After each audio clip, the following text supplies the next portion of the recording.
Hi hello ನಮಸ್ತೆ, ನಾನು ರಾಜು ಅಷ್ಟೇ. ನೀವು ನೋಡ್ತಿದ್ದೀರಾ centre point Kannada YouTube channel. Darshan fans ಮತ್ತು ಪ್ರಥಮ್ ಅವರ ನಡುವೆ ನಡೀತಾ ಇದ್ದಂಥ ಒಂದು ಟಾಕ್ ವಾರ್ ಇದೀಗ ಒಂದು ಹಂತಕ್ಕೆ ಬಂದು ತಲುಪಿದೆ. ಈ ಹಂತ ತಲುಪಿದ ನಂತರ ಪ್ರಥಮ್ ಅವರು SP ಕಚೇರಿಗೆ ದೂರನ್ನು ಕೊಟ್ಟು ಇವೆಲ್ಲವಕ್ಕೂ ಕಾರಣ ನೇರವಾಗಿ ದರ್ಶನ್ ಅವರೇ.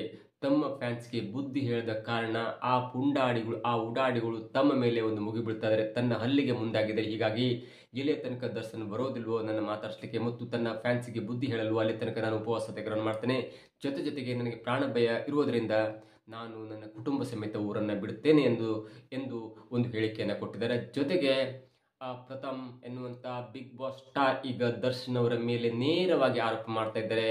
ಆ ಆರೋಪ ಮಾಡುವ ಒಂದು ಹಂತದಲ್ಲಿ ಎಲ್ಲೋ ಒಂದು ಕಡೆ ಪ್ರಥಮ್ ತನ್ನ ಮಾತಿನ ಲಿಮಿಟನ್ನು ಕಳ್ಕೊಳ್ತಿದ್ದಾರೆ ಅನ್ನೋದು ಈಗ ಗಮನಕ್ಕೆ ಬರ್ತಾ ಇದೆ. ಹಾಗಾದರೆ ದರ್ಶನ್ ಎನ್ನುವಂಥ ಒಂದು ನಟನ ಮೇಲೆ ಪ್ರಥಮ್ ಎನ್ನುವಂಥ ಬಿಗ್ ಬಾಸ್ ಖ್ಯಾತಿಯ ವಿನ್ನರ್ ಹೇಳಿದಂಥ ಆ ಮಾತೇನು?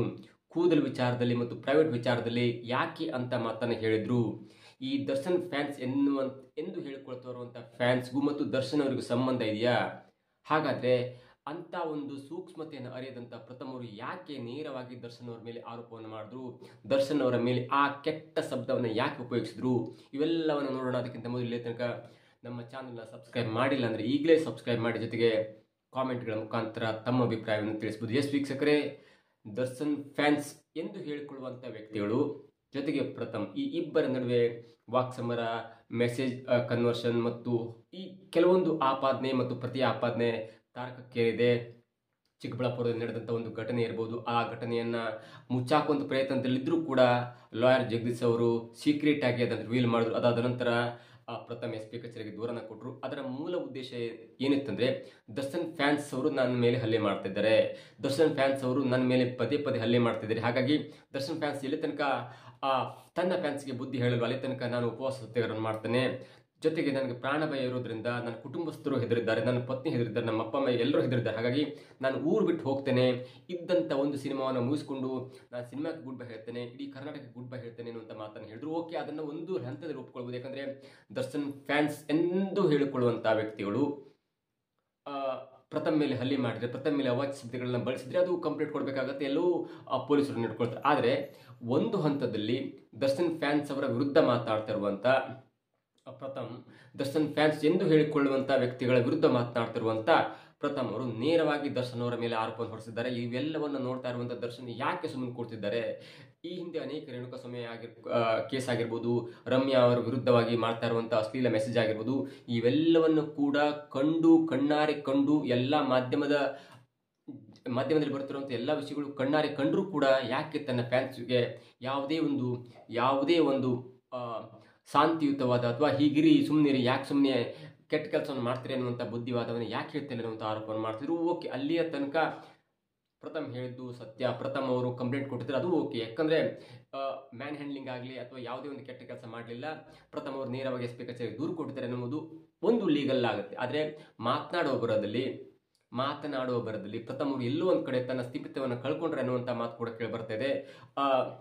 ದರ್ಶನ್ ಫ್ಯಾನ್ಸ್ ಅವರು ಪದೇ ಹೇಳ್ತಾನೆ ಇದ್ರು, ಕಾಮೆಂಟ್ಗಳು ಹೇಳ್ತಾ ಇದ್ರು ಮತ್ತು ಬೈಟ್ಗಳು ಹೇಳ್ತಾ ಇದ್ರು. ಅಂದರೆ ದರ್ಶನ್ ಫ್ಯಾನ್ಸ್ ಎಂದು ಹೇಳ್ಕೊಳ್ತಾ ಇರುವಂಥ ವ್ಯಕ್ತಿಗಳು, ನೀವು ಪ್ರಥಮ್ ಏನೇ ಮಾಡಿದ್ರು, ಎಲ್ಲೇ ಕಂಪ್ಲೇಂಟ್ ಕೊಟ್ಟರು ಕೂಡ ನಮ್ಮ ಬಾಸ್ನ ಒಂದು ಕೂದಲು ಕೂಡ ಕಿತ್ಕೊಳ್ಳಿಕ್ಕಾಗಲ್ಲ ಎನ್ನುವಂಥ ಮಾತನ್ನು ಹೇಳಿದ್ರು.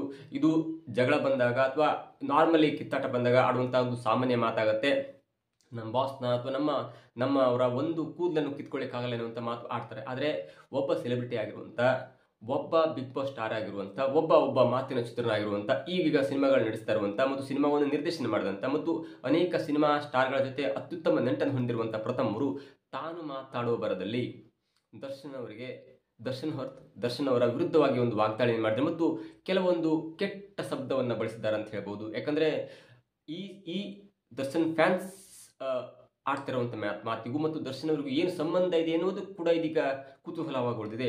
ದರ್ಶನ್ ಅವರು ಹೇಳಿ ಮಾಡಿಸಿದ್ರ ಅಂದರೆ ದರ್ಶನ್ ಅವರೇ ಹೋಗಪ್ಪ ನೀನು ಪ್ರಥಮ ವಿರುದ್ಧ ಮಾತಾಡು ಅಂತ ಹೇಳಿದ್ರೆ ಓಕೆ, ದರ್ಶನ್ ಅವರಿಗೆ ನೀವು ಮಾತಾಡ್ಬೋದು ಅಂತ ಹೇಳ್ಬೋದಿತ್ತು. ಆದರೆ ಇದಕ್ಕೂ ದರ್ಶನ್ ಅವರಿಗೂ ಸಂಬಂಧವೇ ಇಲ್ಲ ಎನ್ನುವುದು ಈಗ ಕಂಡು ಬರ್ತದೆ. ಯಾಕಂದರೆ ಈಗಾಗಲೇ ದರ್ಶನ್ ಅವರು ಅವರು ಟೆನ್ಷನ್ನಲ್ಲಿದ್ದಾರೆ, ಬೇಲ್ ಸಿಗಲ್ವಾ ಅಥವಾ ಶೂಟಿಂಗ್ ಮುಗಿಸ್ಬೇಕು ಎನ್ನುವಂಥ ಒಂದು ಹಂತದಲ್ಲಿದ್ದರೆ ಅವರ ಫ್ಯಾನ್ಸ್ ಮಾಡಿದಂಥ ಒಂದು ಮೆಸೇಜ್ ಆಗಿರ್ಬೋದು ಮತ್ತು ಅವರ ಫ್ಯಾನ್ಸ್ ಮಾಡಿದಂಥ ಒಂದು ಕೆಟ್ಟ ಕೆಲಸಕ್ಕೆ ದರ್ಶನ್ ಅವರಿಗೆ ನೇರವಾಗಿ ಆಡುವಂಥ ಮಾತಿದೆಯಲ್ಲ, ಅದು ಇಷ್ಟರ ಮಟ್ಟಿಗೆ ಸರಿ ಎನ್ನುವುದು ಇದೀಗ ಕುತೂಹಲಕ್ಕೆ ಕಾರಣವಾಗಿದೆ. ಮಾತಾಡ್ತಾ ಪ್ರಥಮರು ಹೇಳ್ತಾರೆ,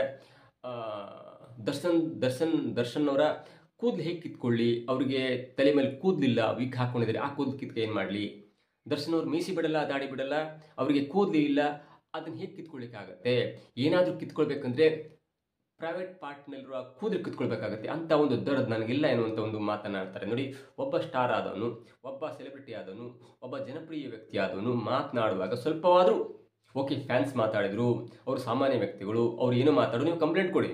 ಆದರೆ ಮಾತನಾಡುವ ಬರದಲ್ಲಿ, ಮಾಧ್ಯಮದ ಮುಂದೆ ಹೇಳಿಕೆಯನ್ನು ಕೊಡುವ ಬರದಲ್ಲಿ, ಅದರ ಆ ವಾಕ್ಯಗಳನ್ನು ಬಳಸುವ ಬರದಲ್ಲಿ ಅದರ ವ್ಯಕ್ತಿತ್ವ ತಮ್ಮದೇ ಹಾಳಾಗುತ್ತೆ ಅನ್ನುವಂಥ ಒಂದು ಕಿಂಚಿತ್ ಸ್ಥಿಮಿತ ಕೂಡ ಪ್ರಥಮರಿಗೆ ಇಲ್ಲ ಅನ್ನೋದು ಇದೀಗ ಪಕ್ಕಾ ಆಗ್ತಿದೆ. ಇನ್ನು ಮುಂದೆ ಯಾವುದೇ ಒಬ್ಬ ನಟ, ದರ್ಶನ್ ಅವರು ತಮ್ಮ ಫ್ಯಾನ್ಸಿಗೆ ಬುದ್ಧಿ ಹೇಳಿಲ್ಲ, ಓಕೆ, ಅದು ಸತ್ಯ. ದರ್ಶನ್ ಅವರು ತಮ್ಮ ಫ್ಯಾನ್ಸಿಗೆ ಬುದ್ಧಿ ಹೇಳಬೇಕಿತ್ತು, ಹೀಗೆ ಮಾಡಬಾರ್ದು, ಯಾವುದೇ ಒಂದು ಕೆಟ್ಟ ಕೆಲಸವನ್ನು ಮಾಡಬಾರ್ದು, ಯಾರಿಗೆ ಏನು ಹೇಳಿಕೆ ಕೊಟ್ಟರು ಯಾವುದೇ ಕಾರಣಕ್ಕೂ ಕೂಡ ಯಾರನ್ನು ಟ್ರೋಲ್ ಮಾಡಬಾರ್ದು ಎನ್ನುವಂಥ ಹೇಳಿಕೆ ಕೊಡಬಾರ್ದಿತ್ತು. ದರ್ಶನ್ ಅನ್ನುವಂಥ ಸೆಲೆಬ್ರಿಟಿ ಜೊತೆಗೆ ಪ್ರಥಮ ಎನ್ನುವಂಥ ಒಬ್ಬ ಸೆಲೆಬ್ರಿಟಿ, ಇಬ್ಬರ ಮಧ್ಯೆ ಅಥವಾ ದರ್ಶನ್ ಫ್ಯಾನ್ಸ್ ಎನ್ನುವಂಥ ವ್ಯಕ್ತಿಗಳ ಜೊತೆಗೆ ಮತ್ತು ಪ್ರಥಮ ಎನ್ನುವಂಥ ಒಬ್ಬ ಸೆಲೆಬ್ರಿಟಿಯ ಮಧ್ಯೆ ಆಗ್ತಾ ಇರುವಂಥ ಟಾಕ್ ವಾರ್ಗೆ ದರ್ಶನ್ ಅವರು ಎಂಟ್ರಿ ಆಗಿ 2000 ಟ್ರೋಲ್ ಪೇಜ್ಗಳಿಗೆ ಹಣವನ್ನು ಕೊಟ್ಟು ಪ್ರಥಮ ಅವರನ್ನು ಟ್ರೋಲ್ ಮಾಡುವಂಥ ದರ್ಶನ್ ಅವರಿಗೆ ಅದು ಏನಿತ್ತು ಅನ್ನೋದು ಈಗ ಕುತೂಹಲಕ್ಕೆ ಕಾರಣವಾಗಿದೆ. ಯಾಕಂದರೆ ಆ ಎಲ್ಲ ಆಪಾದನೆಯನ್ನು ಪ್ರಥಮ ಅವರು ಮಾಡ್ತಾ ಇದ್ದಾರೆ. ಜೊತೆಗೆ ಮಾತನಾಡುವ ಬರದಲ್ಲಿ ಪ್ರೈವೇಟ್ ಪಾರ್ಟಿಗಳ ಮಾತಾಡಿದೆಯಲ್ಲ, ದರ್ಶನ್ ಅವ್ರದ್ದು ಏನು ಕಿತ್ಕೊಳ್ಳಿ, ದರ್ಶನ್ ಅವರಿಗೆ ತಲೆ ಮೇಲೆ ಕೂದಲಿಲ್ಲ, ವಿಗ್ ಹಾಕೊಂಡಿದ್ದಾರೆ, ಅದನ್ನು ಕಿತ್ಕೊಳ್ಳಿಕ್ಕಾಗತ್ತಾ, ದರ್ಶನ್ ಅವರು ಮೀಸಿ ಕಿತ್ಕೊಳ್ಬೇಕು, ಮೀಸೆಯಲ್ಲರೂ ಕೂದಲನ್ನು ಕಿತ್ಕೊಳ್ಬೇಕಂದ್ರೆ ಅವರಿಗೆ ಮೀಸೆನೇ ಬಿಡಲ್ಲ, ಅದನ್ನು ಕಿತ್ಕೊಳ್ಳಿಕ್ಕಾಗತ್ತೆ, ಏನಾದರೂ ಕಿತ್ಕೊಳ್ಬೇಕಂದ್ರೆ ಪ್ರೈವೇಟ್ ಪಾರ್ಟ್ನಲ್ಲಿರುವಂಥ ಕೂದಲನ್ನು ಕಿತ್ಕೊಳ್ಬೇಕಾಗತ್ತೆ ಅಂತ ತನಗಿಲ್ಲ ಎನ್ನುವಂಥ ಒಂದು ಮಾತನಾಡ್ತಾರೆ. ಅದು ಇಷ್ಟರ ಮಟ್ಟಿಗೆ ಸಮಂಜಸ ಎನ್ನುವುದು ಕೂಡ ಕುತೂಹಲಕ್ಕೆ ಕಾರಣವಾಗಿದೆ. ಒಂದು ವೇಳೆ ನಿಮ್ಗೆ ಏನಾದರೂ ದರ್ಶನ್ ಅವರ ಮೇಲೆ ಅಥವಾ ದರ್ಶನ್ ಅವರ ಫ್ಯಾನ್ಸ್ ಮೇಲೆ ಅಸಮಾಧಾನ ಇತ್ತಂದರೆ ನೇರವಾಗಿ ಕಂಪ್ಲೇಂಟ್ ಕೊಡ್ಬೋದು. ಈಗಾಗಲೇ ಕಂಪ್ಲೇಂಟ್ ಕೂಡ ಕೊಟ್ಟಿದ್ದಾರೆ. ಆದರೆ ಅದರ ಮುಂದುವರೆದ ಭಾಗವಾಗಿ ಪದೇ ಪ್ರಚಾರದಲ್ಲಿರುವಂಥ ಪ್ರಥಮರು ಯಾಕೆ ಹೀಗೆ ಮಾತನಾಡ್ತಾ ಇದ್ದಾರೆ ಅನ್ನುವಂಥ ಒಂದು ಮಾತು ಕೂಡ ಕೇಳಿಬರ್ತಿದೆ. ಅದರ ಜೊತೆಗೆ ಪ್ರಥಮರು ಅನೇಕ ಬಾರಿ ಅಶ್ಲೀಲ ಮೆಸೇಜ್ ಮಾಡಿದಾಗ ರಮ್ಯಾ ಪರ ನಿಂತಿದ್ದಾರೆ ಅಥವಾ ಹೆಣ್ಮಕ್ಳ ಪರ ನಿಂತಿದ್ದಾರೆ ಮತ್ತು ಈ ರೇಣುಕಾಸ್ವಾಮಿ ಕೊಲೆ ಕೇಸಾದಗಳು ಕೂಡ ಪ್ರಥಮರು ಒಳ್ಳೊಳ್ಳೆ ಕಾರ್ಯಕ್ಕೆ ನಿಂತಿದೆ. ಆದರೆ ಕೆಲವೊಂದು ಕಡೆ ತಮ್ಮ ಸ್ಥಿಮಿತವನ್ನು ಕಳ್ಕೊಳ್ತಿದ್ದಾರೆ ಅನ್ನೋದು ಕೂಡ ಇದು ಕುತೂಹಲ ಕಾರಣವಾಗಿದೆ. ಒಂದು ಕಡೆ ದರ್ಶನ್ ಅವರು ಎಂಟ್ರಿ ಆಗಲಿಕ್ಕೆ ಅವ್ರದೇ 100 ಟೆನ್ಷನ್ ಇದೆ. ಅವರು ನಾಳೆ ಬೇಲ್ ಕ್ಯಾನ್ಸಲ್ ಆಗುತ್ತಾ, ಬೇಲ್ ಕ್ಯಾನ್ಸಲ್ ಆದರೆ ಮತ್ತೆ ಯಾವ ಜೈಲಿಗೆ ಹೋಗಬೇಕು ಎನ್ನುವಂಥ ಒಂದು ಟೆನ್ಷನ್ನಲ್ಲಿದ್ದರೆ, ಮತ್ತೊಂದು ಕಡೆ ಮಾಧ್ಯಮದಲ್ಲಿ ಪದೇ ಸುದ್ದಿ ಮಾಡೋದ್ರ ಮುಖಾಂತರ ಪ್ರಥಮರು ದರ್ಶನ್ ಅವರ ಮೇಲೆ ವಾಗ್ದಾಳಿಯನ್ನು ಮಾಡ್ತಾನೆ ಇದ್ದಾರೆ ಮತ್ತು ತಮ್ಮ ಒಂದು ಮಾತಿನ ಶೈಲಿಯಲ್ಲಿ ತಮ್ಮ ಒಂದು ಸ್ಥಿಮಿತವನ್ನು ಕಳ್ಕೊಂಡಂತೆ ಕಾಣ್ತಾ ಇದೆ. ಈ ಟಾಕ್ ವಾರ್, ಈ ವಾಗ್ಯುದ್ಧ ಜೊತೆಗೆ ದರ್ಶನ್ ಅವರ ಬೇಲ್ ಕೇಸ್, ಪ್ರಥಮ ಅವರ ಈ ಬೆಂಗಳೂರು ಬಿಡುವಂಥ ಮತ್ತು ಊರು ಬಿಡುವಂಥ ಕೇಸ್ ಎಲ್ಲಿಗೆ ಹೋಗಿ ನಿಲ್ಲುತ್ತೆ ಅನ್ನೋದು ಕೂಡ ಇದೀಗ ಕುತೂಹಲಕ್ಕೆ ಕಾರಣವಾಗಿದೆ. ಇದಾಗಿತ್ತು ಇವತ್ತಿನ ವಿಶೇಷ. ನೋಡ್ತಾ ಇರಿ centre point Kannada YouTube channel.